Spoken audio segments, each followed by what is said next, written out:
సంవత్సరాల తరబడి ఎన్ని మందులు వాడినా మీ మోకాల నొప్పులు తగ్గట్లేదా? ప్రాణ పెయిన్ క్లినిక్ లో అత్యాధునిక చికిత్స. Welcome to Suman TV. నేను మీ సుమన్ టీవీ. కోల్కతా ఇన్సిడెంట్కి సంబంధించినటువంటి వాటిల్లో నిన్న సందీప్ ఘోష్ని అలీపూర్ కోర్టులో ప్రవేశపెట్టడం జరిగింది. అయితే దానికి సంబంధించినటువంటి అప్డేట్స్, దాంతోపాటు జూనియర్ డాక్టర్స్ ఇంకా నిరసన కొనసాగిస్తూనే ఉన్నారు. వాటిపై అయితే కొన్ని అప్డేట్స్ రావడం జరిగింది. ఆ విషయాలు ఏంటి అనేది ఈరోజు మనతో పాటు హైకోర్టు అడ్వకేట్ రవీంద్రనాథ్ గారు ఉన్నారు. వారి మాట్లాడి తెలుసుకుందాం.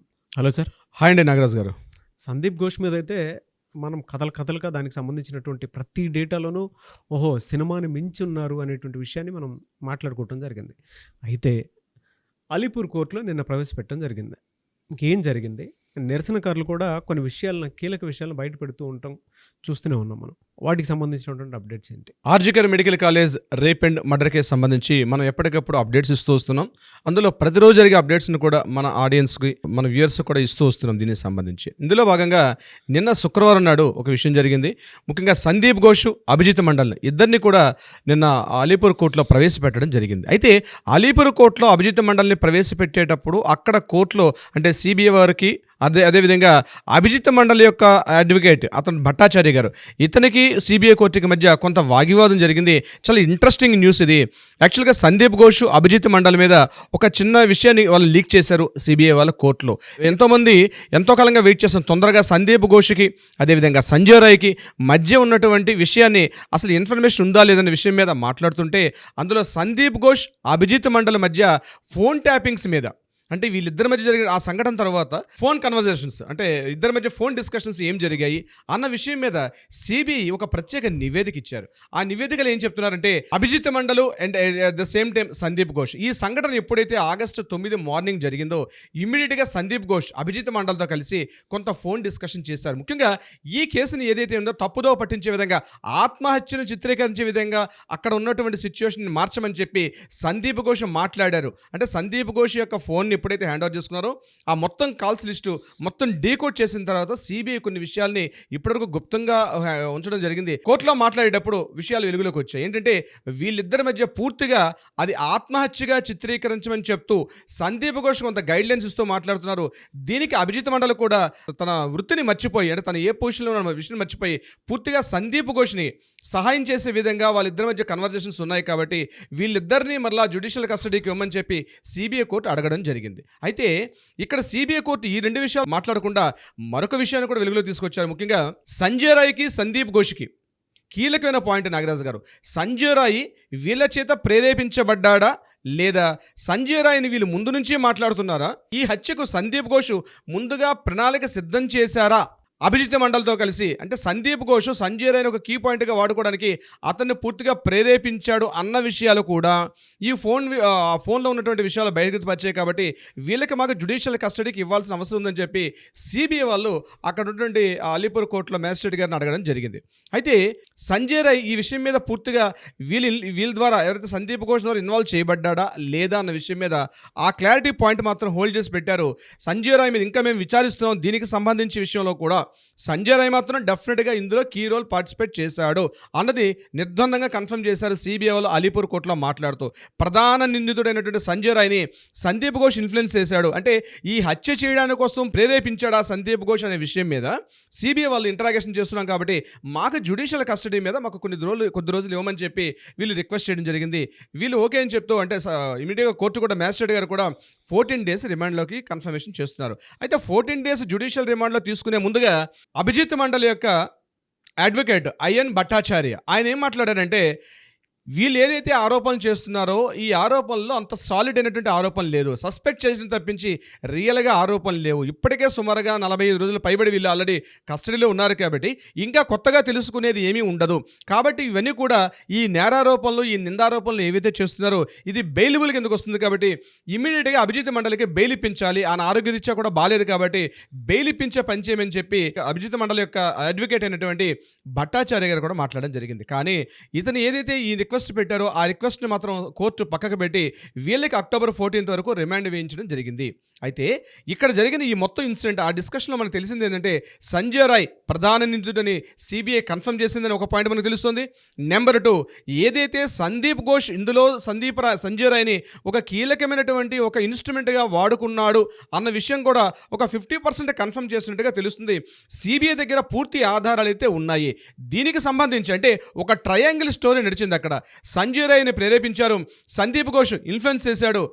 అక్కడ అభిజిత్ మండలు ఈ ఏదైతే నేరం జరిగిన సంఘటనా స్థలం ఉందో దాన్ని పూర్తిగా సాక్ష్యాధారాలను తారుమారు చేసి ఆ ప్రాంతాన్ని ఆత్మహత్యగా చిత్రీకరించడంలో అభిజిత్ మండలు కూడా కీలకమైన పాత్ర పోషించడనే విషయం మాత్రం ఈ ఆర్గ్యుమెంట్లో మనకు తెలిసిన విషయం అయితే తెలుస్తోంది దీనికి సంబంధించి. అయితే అభిజిత్ మండలు ఇతను కేవలం చేశాడా లేదా అభిజిత్ మండల పైన సందీప్ ఘోష్ పైన కూడా ఏదైనా మనం ఇంతకుముందు మాట్లాడుకున్న డిఎన్ఏ వ్యక్తి యొక్క ఇన్ఫ్లుయెన్స్ ఉందా అన్న విషయం మీద సిబిఐ ఇంటరాగేషన్ చేస్తున్నారు. కానీ ఆ యొక్క ఇన్ఫర్మేషన్ డిస్కషన్ అయితే రాలేదు. బట్ బయట మీడియా ప్రతినిధులు చెప్పుకోవడం ఏంటంటే డిఎన్ఏ వ్యక్తి యొక్క ఇన్ఫ్లుయెన్స్ ఉంది. దీని మీద వెస్ట్ బెంగాల్ లాబీలో ఉన్న ప్రధాన వ్యక్తులు ఇది ఒక్క సందీప్ ఘోష్ కేవలం వాలంటరీగా చేసినటువంటిది కాదు, దీని మీద కొంతమంది వ్యక్తుల సమూహం ఉంది అని మాత్రం మీడియా ప్రతినిధులు వ్యక్తపరుస్తున్నారు. లోకల్ మీడియా కంప్లీట్గా చెప్తోంది. బట్ ఆ కీలకమైన ఇన్ఫర్మేషన్స్ మనం చేస్తున్న ప్రతి వీడియో నాగరాజు గారు ఎక్కడ ఊహాగానాలు అతిశయోక్తులకు వెళ్లకుండా మనం కేవలం ఉన్నది ఉన్నట్టుగా చెప్పే ప్రయత్నం చేస్తున్నాం మ్యాక్సిమం. సో ఇక్కడ మీడియా కథనాలు చాలా రకాలుగా ఉన్నాయి. దీని మీద పలానా వ్యక్తి ఉన్నారని, మమతా బెనర్జీ ఉన్నారని రకరకాల పేర్లు వినిపిస్తున్నాయి. బట్ మన కన్ఫర్మేషన్ లేకుండా కేవలం నిరాధార ఆరోపణలు చేసే ప్రయత్నం అయితే మనం చేయడం లేదు. కోర్టులో జరిగిన విషయం అయితే మనం కొంతవరకు బహిర్గతపరిచాం దీనికి సంబంధించి. ఇదిలో ఉండగా ఆశిష్ పాండే మొన్న అరెస్ట్ చేశారు. సిబిఐలో 4 వ్యక్తులను అరెస్ట్ చేశారు ఆల్రెడీ. అఫ్సర్ అలీ ఖాన్, బిప్లక్ సింగ్, సుమన్ హాజరాతో పాటు సందీప్ ఘోష్ ఎవరైతే ఈ ప్రధానంగా ఈ కేసుకు సంబంధించి అరెస్ట్ కాబడ్డారో వీళ్ళతో పాటు 5వ వ్యక్తిని కూడా అరెస్ట్ చేశారు. అతను ఆశిష్ పాండే. ఇతను సందీప్ ఘోష్కి ప్రధానంగా రైట్ హ్యాండ్ అని చెప్పబడినటువంటి వ్యక్తి. ఇతన్ని కూడా నిన్న అరెస్ట్ చేశారు. అరెస్ట్ చేసి అతను కూడా జ్యుడిషియల్ కస్టడీలో నిన్న కోర్టు ముందు ప్రవేశపెట్టడం కూడా జరిగింది. ఇతన్ని కోర్టులో ప్రవేశపెట్టేటప్పుడు అక్కడ సిబిఐ అధికారులు చెప్పింది ఏంటంటే ఇతను ఎంటైర్ టోటల్ అంటే కోర్టు వారికి చెప్పాలి కదా ఎందుకు అరెస్ట్ చేస్తున్న విషయం ఇక్కడ తెలియపరచాలి. మా కస్టడీలో తీసుకోవాలనుకుంటే డెఫినెట్గా మ్యాజిస్ట్రేట్ గారికి విషయం చెప్పాలి. మ్యాజిస్ట్రేట్ గారు కన్విన్స్ అయితేనే అతనికి కస్టడీ జ్యుడిషియల్ కస్టడీ పంపించాలా లేదా పోలీస్ కస్టడీ పంపించాలని అతను కన్ఫర్మ్ చేస్తారు. సో సిబిఐ వాళ్ళు అక్కడ చెప్పిన విషయం ఏంటంటే ఆశిష్ పాండేని ఉద్దేశిస్తూ ఏం మాట్లాడారంటే ఇతను పూర్తిగా రైట్ హ్యాండ్గా ప్రవర్తించాడు. ముఖ్యంగా ఆ కాలేజీలో ఉన్నటువంటి మాణిక్తలా హాస్టల్లో ఏదైతే సందీప్ ఘోష్కి at the same time Ashish పాండేకి మధ్య చాలా కీలకమైనటువంటి ఆధారాలు దొరికాయి. చాలా కీలక ఇన్ఫర్మేషన్స్ వీళ్ళిద్దరి మధ్య కొంత ఫోన్ డిస్కషన్స్ కూడా జరిగింది. ముఖ్యంగా ఈ ఇష్యూ జరిగిన తర్వాత ఆ రోజు మార్నింగ్ ఆశిష్ పాండే అక్కడ ఉండడం, దాని తర్వాత ఎప్పుడైతే ఇంటరాగేషన్ స్టార్ట్ అవుతుంది తెలియగానే ఆశిష్ పాండే అబస్కాండ్ అయ్యాడు. సో ఇది కూడా చట్టరీత్యా నేరం కాబట్టి ఆశిష్ పాండే కీలకమైన పోస్టులో ఉన్నాడైనా. ముఖ్యంగా స్టూడెంట్స్ని ఇతని యొక్క నేరారోపణలకు సంబంధించి స్టూడెంట్స్ దగ్గర చాలా వరకు లంచాలు వసూలు చేయడంలో, ముఖ్యంగా ఎగ్జామినేషన్ పాస్ అవ్వాలన్నా సర్టిఫికేట్స్ ఇవ్వాలన్నా ఎవరిని ఏ పోస్టులు ఇవ్వాలంటే కూడా సందీప్ ఘోష్ యొక్క ఆదేశాలను తీసుకొని ఆశిష్ పాండే పూర్తిగా పనిచేశాడు కాబట్టి ఆశిష్ పాండేని అరెస్ట్ చేశాము. దీనికి సంబంధించి అతను కూడా మాకు ఇంటరాగేట్ చేయమని చెప్పి ఒక రిక్వెస్ట్ అయితే మ్యాజిస్ట్రేట్ గారిని అడగడం జరిగింది.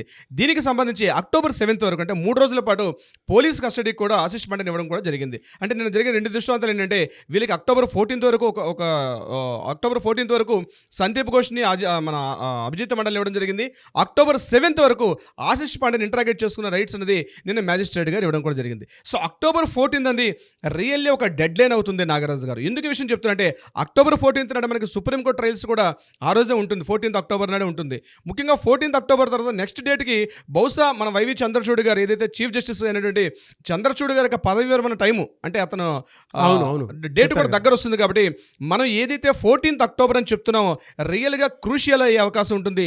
దీని మీద ఇప్పుడు జరుగుతున్న సెల్డా కోర్టు కావచ్చు లేకపోతే సిబిఐ అదేవిధంగా కలకట్టా హైకోర్టు సుప్రీంకోర్టు ఇవన్నీ కూడా అక్టోబర్ 14th అంది వెరీ ఇంట్రెస్టింగ్ టైం వస్తుంది. ఆ 14th అక్టోబర్ అన్నది మాత్రం చాలా మందికి ఏదైనా జడ్జిమెంట్ జరిగే అవకాశం ఉన్నట్టుగా కనిపిస్తుంది నాగరాజు గారు. అంటే జరిగిన పరిణామాలు బట్టి మనం చూసినట్లయితే. సో నిరసనకారులకు సంబంధించి సెకండ్ పాయింట్ నిరసనకారులు మీరు అడిగిన ప్రశ్నలో మొదటగా.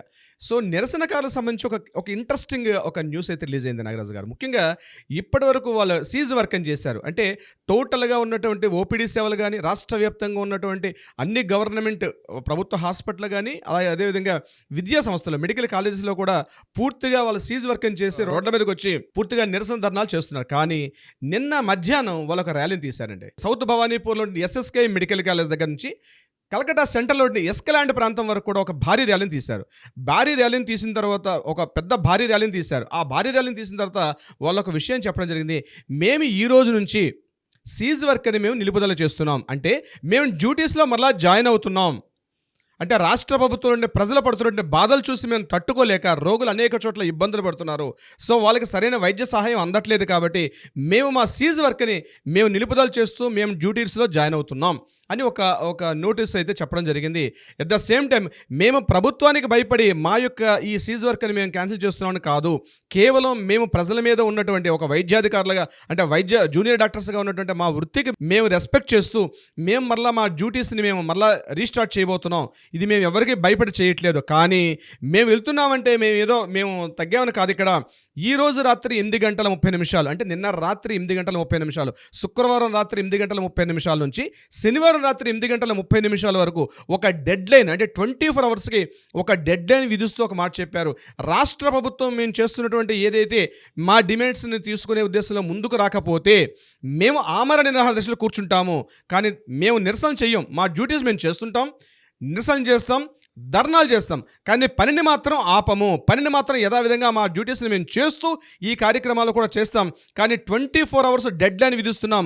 శనివారం రాత్రి అక్టోబర్ 5 రాత్రి 8:30 రాష్ట్ర ప్రభుత్వం నుంచి మాకు సరైనటువంటి దిశానిర్దేశం చేసినటువంటి ఒక నోటు కానీ రిలీజ్ కాకపోతే, రాష్ట్ర ప్రభుత్వం ఎటువంటి మా డిమాండ్స్ మీద చర్యలు తీసుకోకపోతే రాత్రి 8:30 మరలా మేమందరం జనరల్ బాడీ మీటింగ్ పెట్టుకుంటాం. మా మీటింగ్లో మేము చేయాల్సిన ప్రధాన ఎజెండా ఏంటంటే మేము ఆమరణ నిరాహార దీక్ష కూర్చుంటాము అని ఒక డెడ్ లైన్ విధిస్తూ చెప్పారు.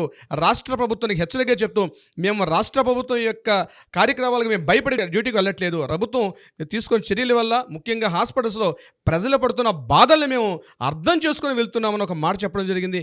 ఎట్ ద సేమ్ టైం మా డాక్టర్స్ పైన సాగర్ దత్త హాస్పిటల్ మొదలుకొని చాలా హాస్పిటల్స్లో మా మీద దాడులు చేస్తున్నారు. ఇప్పటికైనా రాష్ట్ర ప్రభుత్వం ఆ దాడులను ఖండించి ఒక రక్షణ భద్రతాపరమైన చర్యలు తీసుకోగలిగితేనే మేము ముందుకు వస్తాం, లేకపోతే dead line 24 hours, otherwise will hunger strike మేము ముందుకు వస్తున్నాం అని చెప్పి ఒక అల్టిమేటం ఇచ్చారు రాష్ట్ర ప్రభుత్వానికి. ఏదేమైనా we demand justice, we want justice అని. Thank you so much Ravindranath garu. Thank you so much Nagaraju గారు.